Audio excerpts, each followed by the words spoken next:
Hi guys, welcome back to the channel. Today we will be talking about a very interesting financial article I came across. In the article, CNBC Make It, which is the platform owner, interviews Nasima McElroy, a labor and delivery nurse, on her financial habits and behaviors.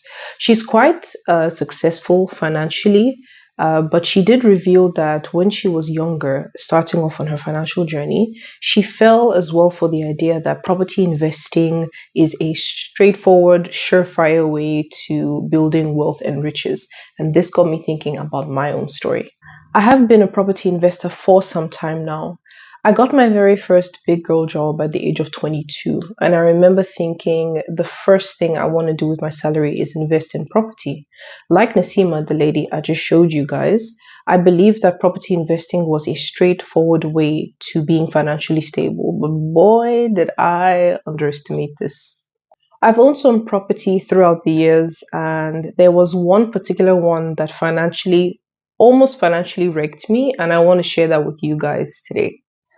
So the year was 2022. I had just bought, I believe, one property the year before. So I notified the rental agent that I was working with at the time to be on the lookout for me. Come late 2022, the agent that I was working with notified me of a potential unit that I could possibly buy. I was quite excited. Now, there are three things to note about this unit that ties into the overall scope of the story. The first was that I was living with my parents at the time, so I did tell the agent that this unit I'm looking for, it's not going to be for investment purposes. I always bought for with investment in mind, but this time around I did tell him that because I'm living in it, I wanted somewhere nicer. Okay, I'll leave it at that.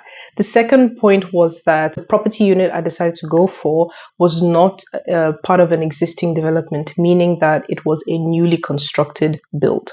And the third point being that all in all, this unit cost me 1,045,000 Rand, and that was excluding bond registration costs and transfer costs. Yikes.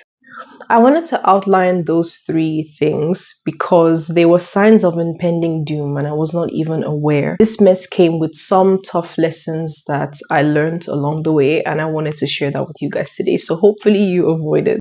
So number one being that I always stuck to my strategy of buying in lower income areas and within specific price points. Those specific price points being 300 to 700,000 Rand.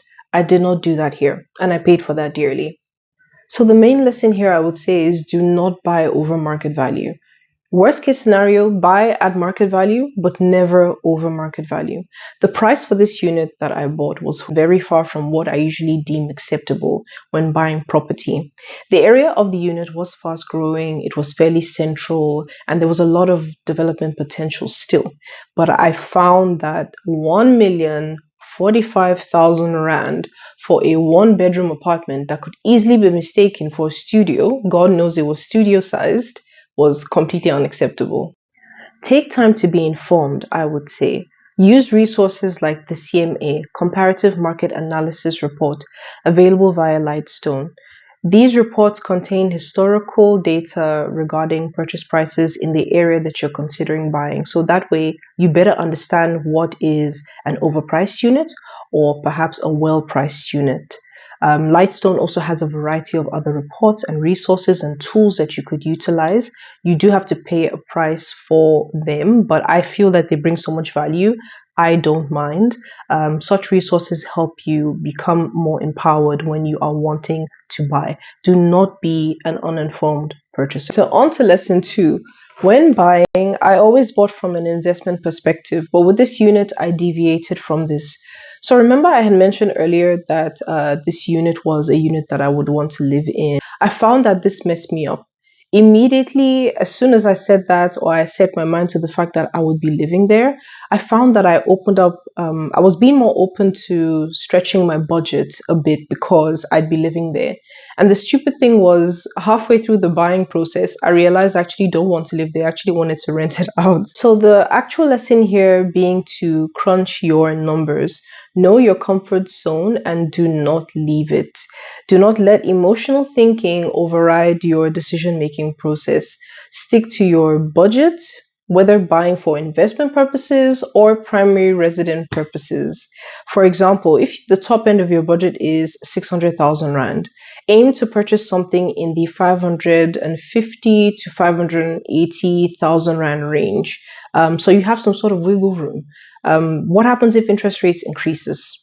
Can you keep up with these monthly payments? I'll give you an example. With mine, by the time I signed the papers and everything was official, I was paying the bank about 8,000, just over 8,000 Rand in monthly payments. This was coming off the rent I charged at the time for the unit. I mean, the reality is I could afford it, but I was being stretched out pretty bad. Fast forward into the future, things took a turn for the worst. The government decided to go on a repo rate increase spree, and very soon I found that I was paying well over 12,000 Rand for this unit. It got to a point where I had to actually take my own money out every single month to fund the bond, to fund whatever costs were the unit was demanding. So, in general, from the minute I bought this property to the very last second that I sold it off, it did not make me any money. Why? All because I believe, at least, is because I was emotional and I did not stick to the rule of giving myself sufficient room in my budget in case anything goes bust. Number three was, when buying, I never believed in buying new construction developments. They are usually the more overpriced options in the market, which definitely was the case for my unit. Even more importantly, with new builds, should there be any issues, I find that you're finding that out like as you go along and with other owners as well. A lot of developers cut costs when building these new developments for whatever reason. Profit usually is the main one. And because they do this, this tends to lead to buildings with compromised structures in some way, shape, or form. So, for example, with this unit that I had, there was a shower problem. So, the unit on top of mine had a shower leak issue because it wasn't properly insulated when they built it. So every time that tenant took a shower, the water would leak down into the circuitry, the electricals in my bathroom. So essentially, the ceiling light would have water in it every single time that person took a shower. At that time, I had rented it out, and the tenant had a baby in the unit. So it was water and electricity and a baby. As soon as this was brought to my attention, I immediately reached out to developers because I had owned the unit for, I believe, just under a year, wanting them to resolve the issue. They fought back. They said it wasn't their fault. It was something that I had to handle. And plain and simple, I refused. So half a year it took them to finally admit that this was their issue. They would send someone out to investigate and fix the issue. 2 weeks later, my tenant would come back with the exact same thing. Like, we went back and forth for too long over an issue, something that I believe shouldn't have even existed in the first place. It's a new building. And interestingly enough, I had never experienced this in any of the older developments that I bought and I owned units in. In my experience, I just find that existing developments have an audit trail of possible issues and resolutions, plus a body corporate history. In this way, they are more of a less risky path to take when wanting to buy property, especially sectional titles. So I wanted to end the video off with something important that I found the lady that was interviewed said. She said real estate is one form of investing, but it's not the only form. When investing or beginning your investment journey, you might feel compelled or tempted to stick to one particular asset class because maybe you feel it's special or for whatever reason. Do not do this. Diversification, which is investing across all asset classes, is so important to spreading and limiting risk in your overall portfolio. That was something that I learned. After I got burned by this unit, I realized that I actually don't want to put all my eggs in one basket, and I started to diversify across other asset classes as well. Okay guys, we've come to the end of the video. I hope you enjoyed the mini story time, and I will catch you in the next video.